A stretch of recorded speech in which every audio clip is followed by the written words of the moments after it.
Selamat malam jemaat terkasih. Selamat mengikuti ibadah keluarga Rabu 24 Februari 2021. Allah adalah sumber kekuatan dan perlindungan di dalam kehidupan kita yang penuh seteru. Kepadanya saja kita berserah dan bersyukur. Hidup bersamanya akan membahagiakan kita dan damai sejahteranya ada di dalam kehidupan kita. Dengan rasa syukur atas penyertaan dan perlindungannya, mari kita ungkapkan syukur kita melalui ibadah hari ini dengan menyanyikan lagu dari Gita Bhakti 1 bait 1.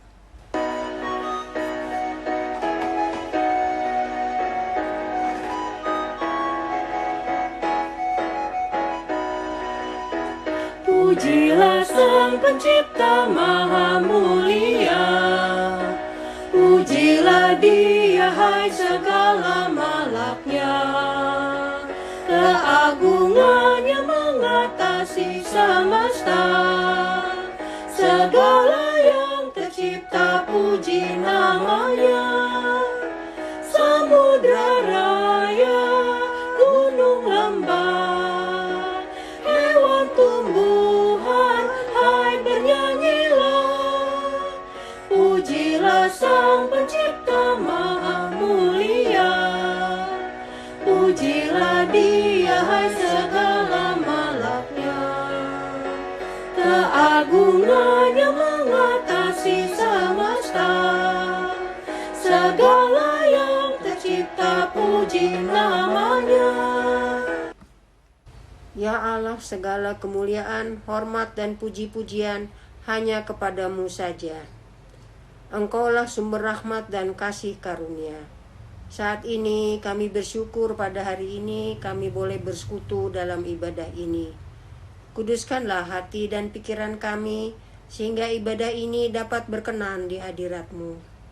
Nyatakanlah kehendak-Mu melalui firman yang akan kami baca hari ini. Ampunilah segala dosa dan kesalahan yang kami perbuat. Di dalam nama Bapa, Anak, dan Roh Kudus kami berdoa. Amin. Kita masuk dalam Mazmur berbalasan yang terambil dari Mazmur 103 ayat 1, 2, 20, 21, dan 22. Pujilah Tuhan, hai jiwaku. Pujilah namanya yang kudus, hai segenap batinku. Pujilah Tuhan, hai jiwaku. Dan janganlah lupakan segala kebaikannya. Pujilah Tuhan, hai malaikat-malaikatnya. Hai pahlawan-pahlawan perkasa yang melaksanakan firman-Nya dengan mendengarkan suara firman-Nya. Pujilah Tuhan, hai segala tentaranya. Hai pejabat-pejabatnya yang melakukan kehendak-Nya. Pujilah Tuhan, hai segala buatannya. Di segala tempat kekuasaannya, pujilah Tuhan, hai jiwaku. Mari kita memuji Tuhan dari Gita Bhakti Vatsal 62 bait 1. Siapa yang berpegang?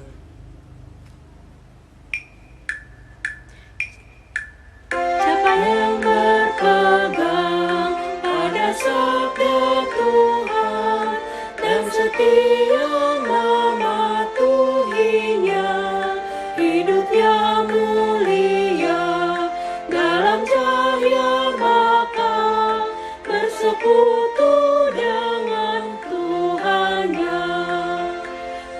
Percayalah dan pegang sabdanya, hidupmu dalam Yesus sungguh bahagia.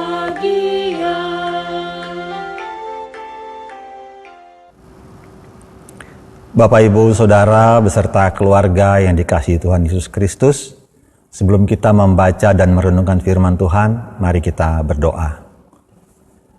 Bapa Maha Kudus, bimbinglah kami dengan roh-Mu dalam kami membaca dan merenungkan firman-Mu, dan mampukan kami dengan roh-Mu yang kudus untuk menggunakannya di dalam kehidupan beriman kami hari lepas hari. Urapi dan layakan hamba-Mu untuk Tuhan pakai dalam menyampaikan warta kebenaran-Mu malam hari ini. Dalam nama Tuhan Yesus Kristus, firman yang hidup dan berkuasa, kami berdoa. Amin. Termasuk dalam pembacaan Alkitab, marilah berdiri untuk mendengar firman Tuhan yang dibacakan dari Alkitab, Kitab Filipi pasalnya yang kedua, dari ayat 25 sampai dengan ayat 30, yang menyatakan, sementara itu kuanggap perlu mengirimkan Epafroditus kepadamu, yaitu saudaraku dan teman sekerja serta teman seperjuanganku, yang kamu utus untuk melayani aku dalam keperluanku. Karena ia sangat rindu kepada kamu sekalian dan susah juga hatinya, sebab kamu mendengar bahwa ia sakit. Memang benar ia sakit dan nyaris mati, tetapi Allah mengasihi dia. Dan bukan hanya dia saja, melainkan aku juga, supaya duka citaku jangan bertambah-tambah. Itulah sebabnya aku lebih cepat mengirimkan dia, supaya bila kamu melihat dia, kamu dapat bersuka cita pula dan berkurang duka citaku. Jadi sambutlah dia dalam Tuhan dengan segala sukacita dan hormatilah orang-orang seperti dia. Sebab oleh karena pekerjaan Kristus, ia nyaris mati, dan ia pertaruhkan jiwanya untuk memenuhi apa yang masih kurang dalam pelayananmu kepadaku. Demikian pembacaan Alkitab. Berbahagialah setiap orang yang mendengar firman Tuhan dan yang melakukannya. Terpujilah Tuhan Yesus. Hosiana. Hosiana, Hosiana, Hosiana.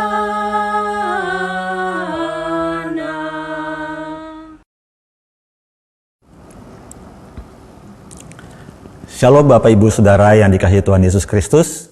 Selamat berjumpa dan mudah-mudahan kita semua dalam keadaan sehat. Dan dengan hati yang terbuka, mari kita merenungkan firman Tuhan pada malam hari ini. Tema renungan firman Tuhan pada malam hari ini diberi judul Teladan Pelayanan. Apa yang menjadi sukacita pelayan Tuhan? Sukacita pelayan Tuhan adalah ketika mendapati bahwa pelayanannya memberikan dampak yang positif bagi orang-orang yang dilayani, kemudian orang-orang dapat mengenal Allah, dan melalui pengenalan akan Allah itu, orang mengerti dan berusaha menjalankan visi Allah dengan penuh harapan, rasa syukur, dan kepedulian serta mau ikut melayani bersama. Rasul Paulus menulis surat pastoral ini kepada jemaat Kristen di Filipi ketika ia sedang dalam penjara yang tidak disebutkan tempatnya. Dalam 2 Korintus 11 ayat 23, Rasul Paulus menyatakan bahwa ia sering dipenjara karena memberitakan Injil Kristus.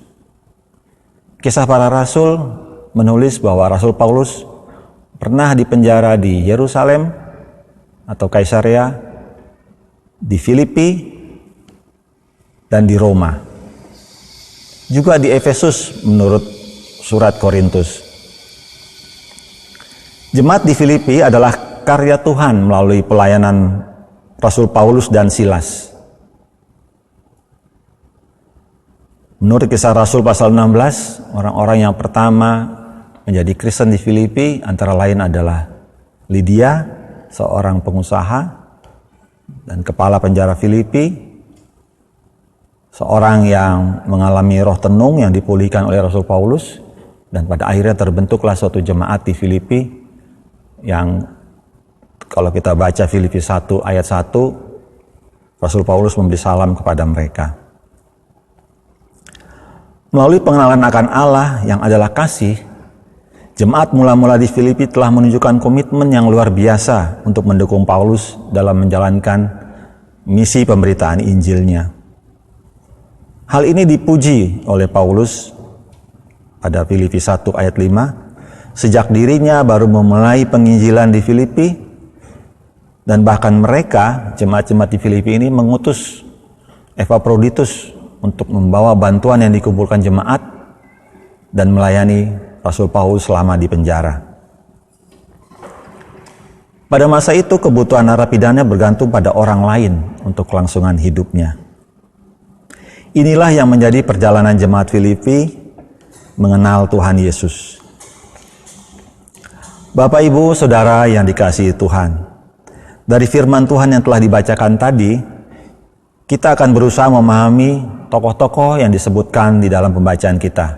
Di situ ada Rasul Paulus, ada Epafroditus, dan ada di jemaat di Filipi dengan pelayanan-pelayanannya. Seorang pelayan adalah hamba. Dalam bahasa Yunani disebut doulos, atau bahasa Inggris disebut slave, yang berarti budak. Seorang budak terikat pada tuannya, sehingga pelayan Tuhan atau hamba Allah artinya adalah hamba yang terikat kepada Allah. Menjadi seorang pelayan Tuhan tidak mudah. Pertama-tama yang harus dimiliki adalah kerendahan hati. Kerendahan hati untuk dibentuk dan diubah. Rasul Paulus dan Epafroditus meneladani Tuhan Yesus sebagai contoh kerendahan hati yang harus dimiliki oleh seorang pelayan Tuhan. Kerendahan hati Tuhan Yesus dapat kita baca dalam Filipi 2 ayat 6-8. Paulus sendiri dalam Filipi 3 ayat 7 mengatakan bahwa segala luxuries atau kemewahan yang dia miliki sebelum bertemu dengan Kristus itu adalah sebuah kerugian. Mari kita lihat satu persatu ketiga tokoh yang ada. Rasul Paulus meskipun sebagai tahanan di penjara tidak menjadikan keadaannya itu sebagai kendala dalam pemberitaan Injil. Secara positif, Rasul Paulus mengatakan bahwa kondisi pemenjaraannya justru membawa kemajuan dalam pemberitaan Injil. Paulus memang terbelenggu secara lahiriah, tapi Injil Tuhan dan kemajuannya tidak terbelenggu. Contoh kemajuan Injil dari penjara ini adalah ketika Rasul Paulus membaptis kepala penjara dan keluarganya. Selama di penjara, Rasul Paulus tetap bertanggung jawab dalam pelayanannya dengan menulis dan mengirimkan surat pastoral kepada jemaat-jemaat yang dilayaninya untuk tetap menguatkan iman jemaat. Kita tahu surat-surat yang ditulis dari penjara adalah Filemon, Kolose, Efesus, dan Filipi. Kepedulian Rasul Paulus terhadap kehidupan iman jemaat yang dilayaninya dalam hal ini, sesuai bacaan kita adalah jemaat Filipi, ditunjukkan dengan segera akan mengirimkan Timotius yang akan membawa surat pastoral ini. Dan bahkan Rasul Paulus sendiri berjanji akan mengunjunginya lagi. Sementara itu, sebelum Timotius diutus, Paulus akan mengirimkan Epafroditus untuk kembali kepada jemaatnya. Sebagai rasul, Paulus memiliki kerendahan hati dengan mengatakan Epafroditus sebagai saudara dan teman sekerja, serta teman seperjuangan. Ayat 25 bacaan kita.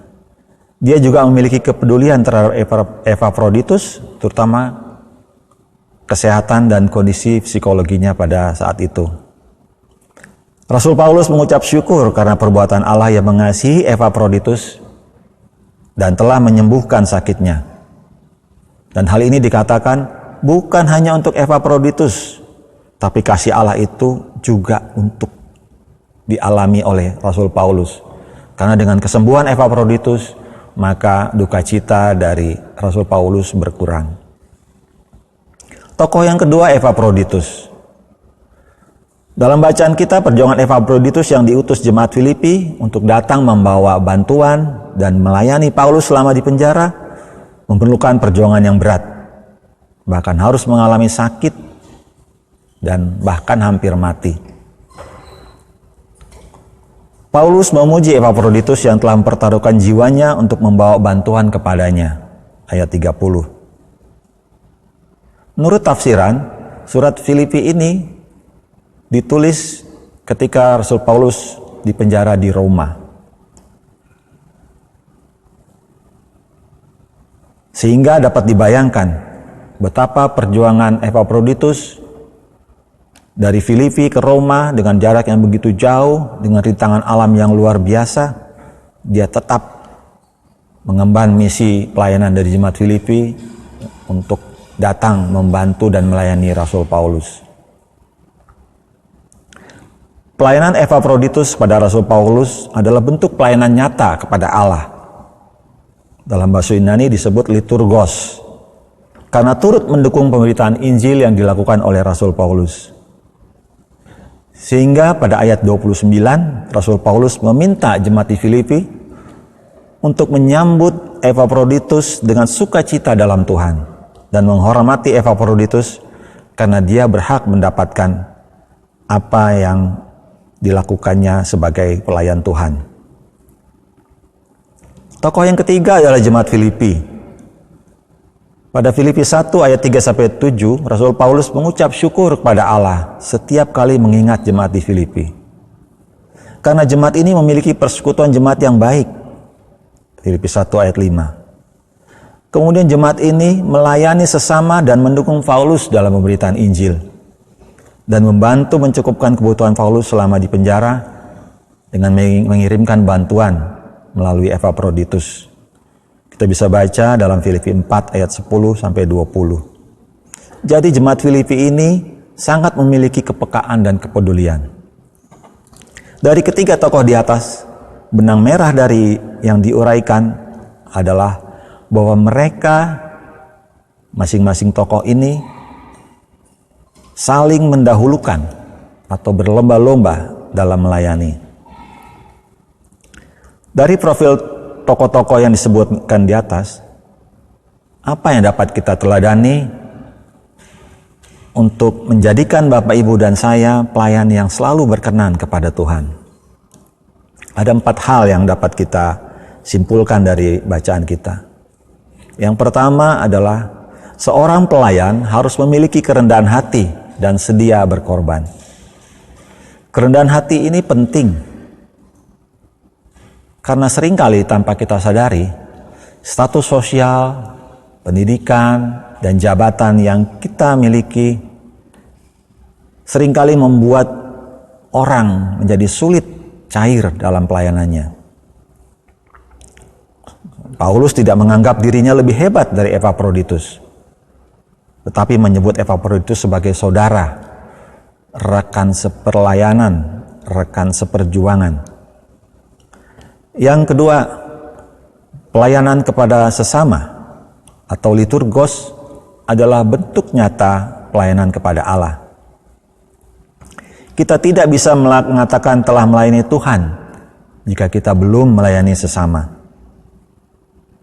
Tuhan Yesus sendiri berulang kali mengidentifikasi dirinya sama seperti orang-orang yang menderita dan kekurangan.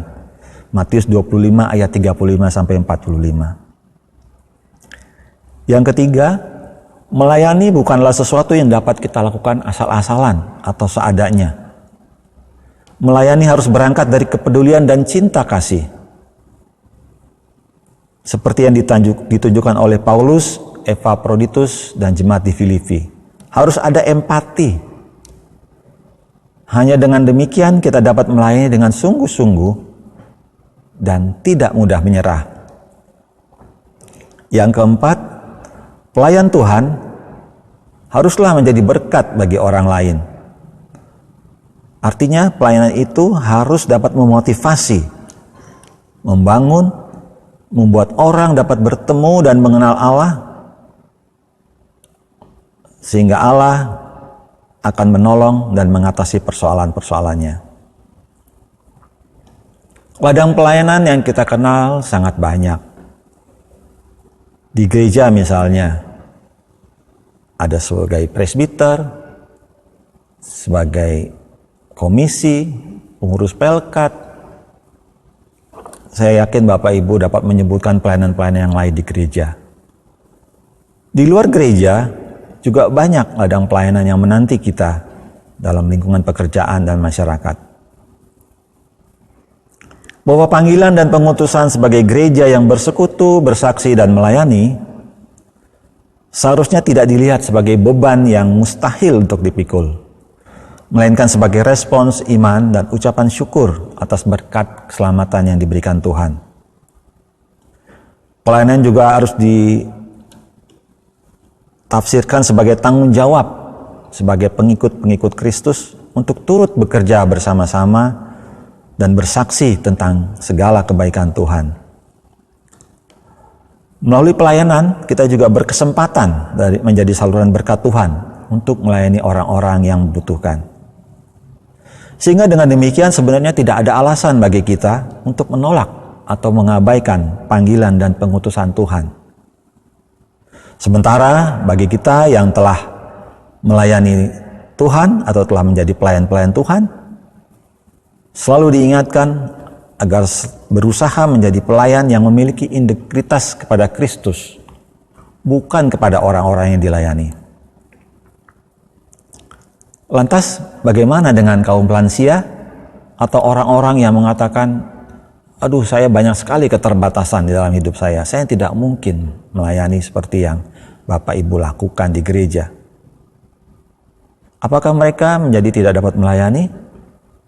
Tidak. Setiap orang dapat mengambil bagian dalam pelayanan. Firman Tuhan mengingatkan bahwa pelayanan kepada sesama atau liturgos adalah bentuk nyata pelayanan kepada Allah.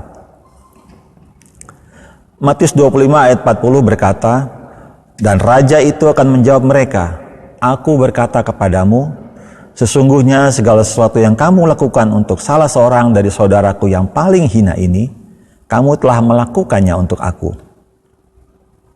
Kelihatannya sesimpel itu pelayanan yang dimaksud Tuhan. Tetapi mengapa kita seringkali sulit untuk melaksanakannya? Karena kita masih selalu melihat kepentingan kita. Pelayanan tidak tergantung pada kemampuan lahiriah. Kita juga dapat membagikan apa saja yang dapat membangun orang lain. Misalnya membagikan pengalaman hidup beriman untuk menasihati anak-anak kita, cucu-cucu kita, saudara-saudara kita, serta keteladanan yang nyata yang kita perlihatkan di dalam kita menjalani ketaatan kepada Tuhan. Bapak, Ibu, Saudara yang dikasihi Tuhan, pandemi COVID-19 yang berlangsung selama 1 tahun belum ada tanda-tanda kapan akan berakhir.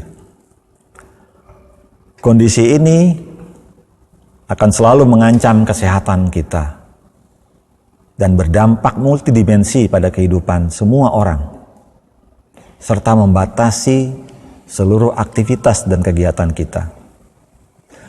Tapi firman Tuhan pada malam hari ini, melalui tokoh-tokoh yang disebutkan tadi, mengingatkan Bapak, Ibu, dan saya, bahwa aktivitas pelayanan Paulus, Epafroditus, dan Jemaat Filipi sama sekali tidak bergantung pada situasi dan menyerah pada keadaan dan tantangan. Perubahan demi perubahan sedang terjadi di dunia ini. Vaksinasi sedang dilakukan oleh pemerintah sebagai salah satu upaya untuk menjaga kehidupan dan peradaban. Sehingga kita juga diharapkan mampu mengubah setiap tantangan yang ada menjadi peluang dan kesempatan bersama dalam mengembangkan kreativitas berpelayanan melalui adaptasi kebiasaan baru tentunya. Karya dan pelayanan kita harus tetap berlanjut dan menghasilkan buah. Yang kita perlukan adalah pertolongan Tuhan untuk selalu menjaga kesehatan Bapak, Ibu, Saudara, dan seluruh keluarga dalam melewati pandemi COVID ini dan memampukan kita untuk terus berkarya.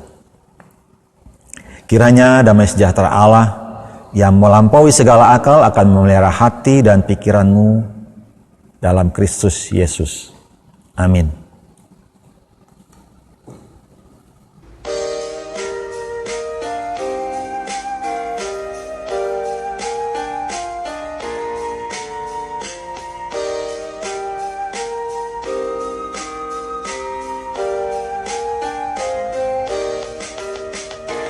Yesus telah datang memberi sukacita.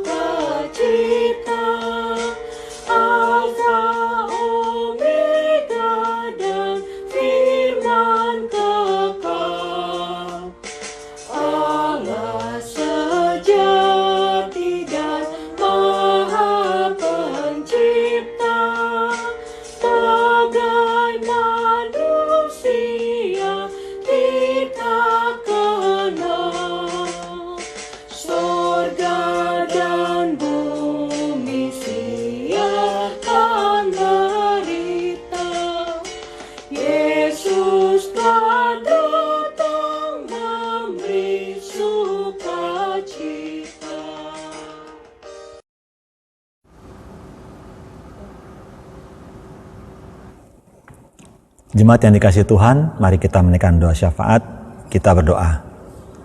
Bapa yang Maha Baik, kami mengucap syukur dan terima kasih atas firman yang boleh diberitakan dan kami renungkan pada malam hari ini. Melaluinya kami boleh belajar meneladani Rasul Paulus, Epaphroditus dan jemaat Filipi tentang yang menguatkan kami agar kami dalam berpelayanan tidak tergantung pada keadaan dan kami dapat mengubah segala tantangan menjadi peluang atau kesempatan. Kami berdoa untuk setiap kami yang hadir pada malam hari ini, kiranya Tuhan datang di tengah-tengah kehidupan kami, rumah tangga kami, dengan pergumulan-pergumulan yang ada, baik pergumulan akan kondisi ekonomi, pergumulan akan kesehatan, pergumulan akan pendidikan anak-anak, dan pergumulan-pergumulan lain yang tidak dapat kami sebut satu persatu. Berikan kami kekuatan dan kemampuan Bapa, biarlah kami senantiasa meletakkan seluruh pengharapan kami dalam tangan pengasihan-Mu. Bapa di surga, kami berdoa untuk jemaat kami dalam kelemahan tubuh. Kami teringat akan Bapak John Lepar, Bapak Roni Liman, adik Kurt Patinama, adik Rara Rombon, Bapak Rakut Sembiring, dan saudara-saudara kami yang telah memasuki usia lansia, yang dalam kelemahan tubuhnya, kiranya Tuhan menguatkan mereka, Tuhan menjamah dan datang di tengah-tengah kehidupan mereka, memberikan sukacita kesembuhan, sehingga di hari-hari yang mendatang mereka boleh kembali bersekutu, memuji dan membesarkan nama-Mu. Terima kasih Bapak, kami juga berdoa untuk saudara-saudara kami yang terdampak secara ekonomi akibat pandemi ini Bapak.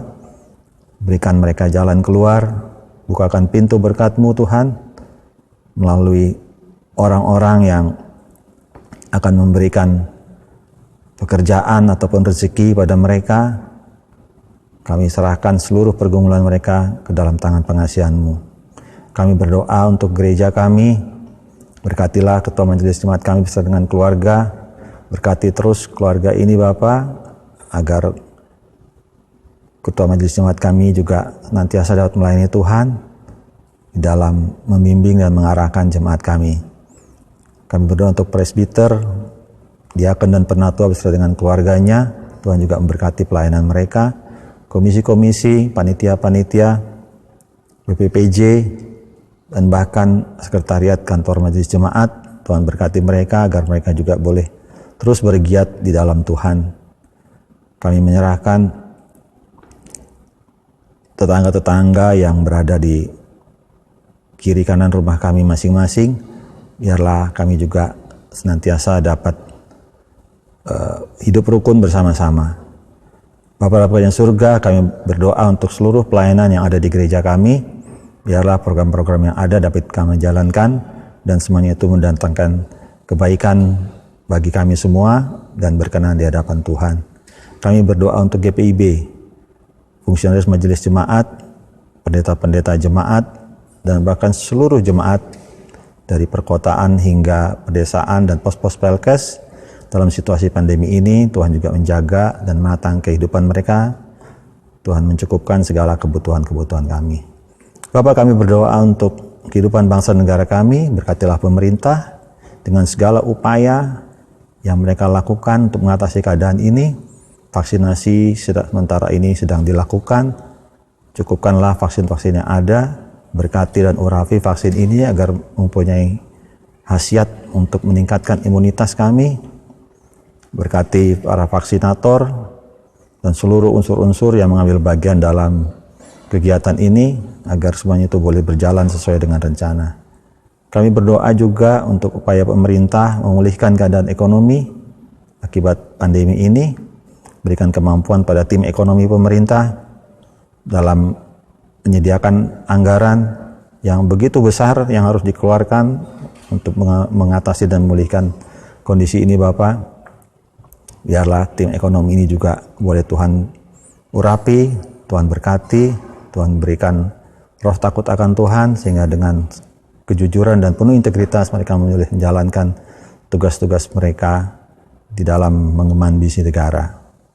Kami juga berdoa untuk masyarakat kami Bapak, khususnya yang terkena pandemi ini Bapak, berkati orang-orang yang sedang dirawat di rumah-rumah sakit maupun dalam isolasi mandiri. Tuhan berikan kesehatan dan kekuatan pada mereka. Juga orang-orang yang kehilangan anggota keluarga akibat penyakit ini atau penyakit yang lain, Tuhan kuatkan dan hiburkan.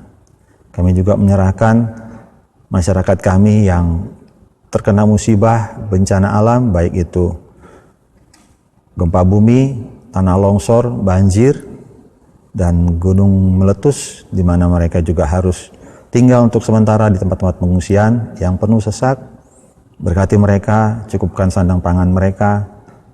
Juga Tuhan kirim orang-orang yang membantu mereka, baik PNPB maupun relawan-relawan, sehingga mereka juga boleh segera dipulihkan dan mereka boleh kembali dalam kehidupan mereka seperti sedia kala.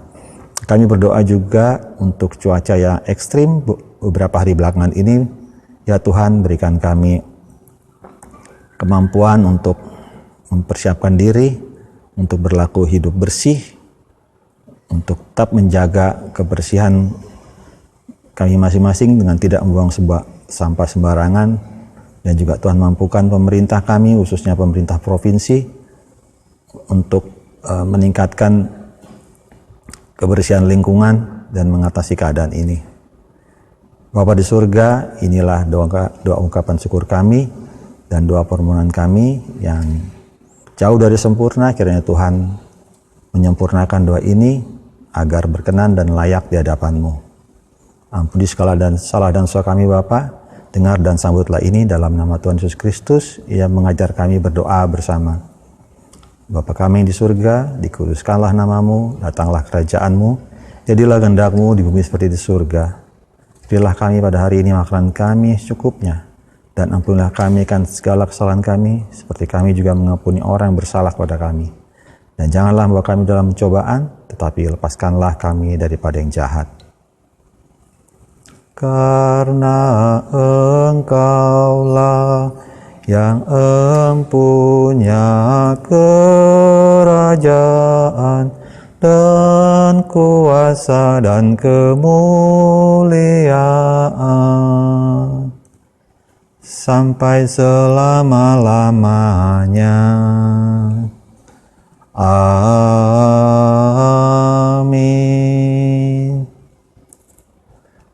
Marilah kita mengungkapkan syukur dengan hati, mulut, dan tangan kita, serta mengingat pesan dalam Alkitab yang tertulis di Mazmur 54 ayat 8 yang menyatakan, "Dengan rela hati aku akan mempersembahkan korban kepadamu. Bersyukur sebab namamu baik ya Tuhan." Tuhan memberkati saudara dan persembahan saudara. Marilah kita bernyanyi dari Gita Bakti 86 bait pertama, Aku Bersyukur.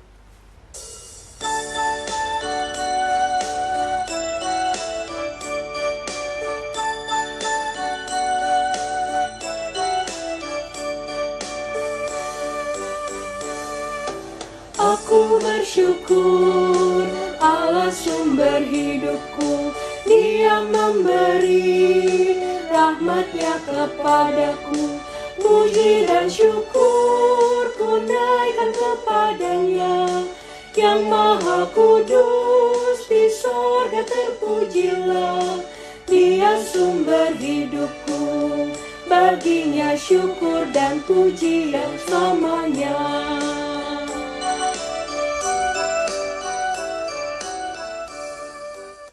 Marilah kita berdiri.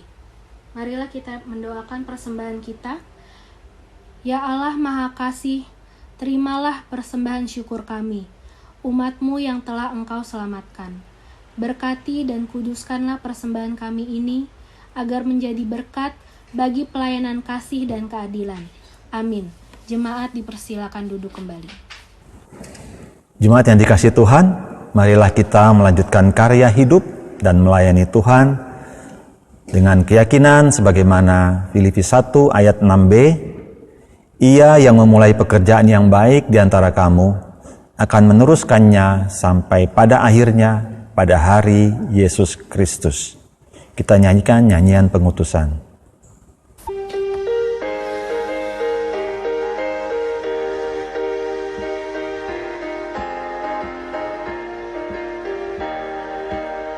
Utuslah kami masuk dalam dunia ini, menjadi menjadi saksi bagi kerajaan-Mu, membawa damai dan terang-Mu yang abadi, menabur kasih bagi dunia yang resah.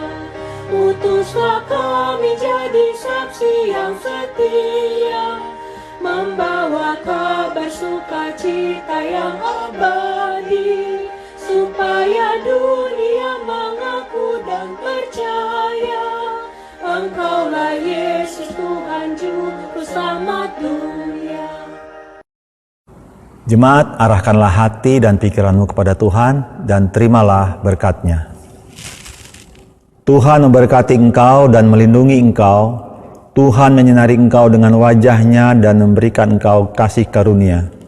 Tuhan menghadapkan wajah-Nya kepadamu dan memberi engkau damai sejahtera.